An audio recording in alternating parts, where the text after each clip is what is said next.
అరే ఈ తాపకు నీ నిడిచేదే లేదు, డ్రమ్ముల ముంచుడే. అబ్బా దొరుకుతానా? నీకు బురదతో తానం చేపియకపోతే చూడు.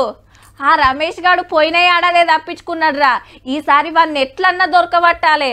మల్లేష్ గాడు ఎన్ని గుడ్లు కొట్టిండ్రా, ఈసారి డబ్బులు కొట్టాలి మనం.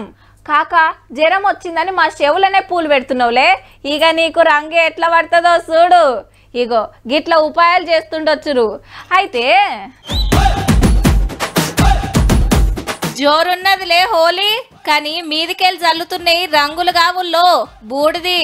అది కూడా శవాలను కాల్చింది. కాశీలా శవాలను కాలిస్తే పుణ్యం వస్తది అంటారు కదా, అదే జాగల అదే బూడిది తోటి గిట్ల హోలీ చేసుకున్నారు నాగ సాధువులు కొందరు భక్తులు.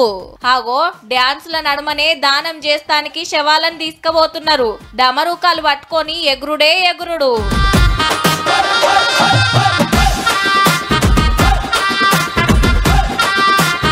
సోమవారం నాడు హోలీ, కానీ కాశీలా 4 రోజుల ముందే చేసుకుంటారు పతేడు. శ్మశాన హోలీ ఆటకు శివయ్య కూడా వస్తాడు. భక్తులకు భూత ప్రేతాల బాధలు తప్పిస్తాడని మనోళ్ళ నమ్మిక.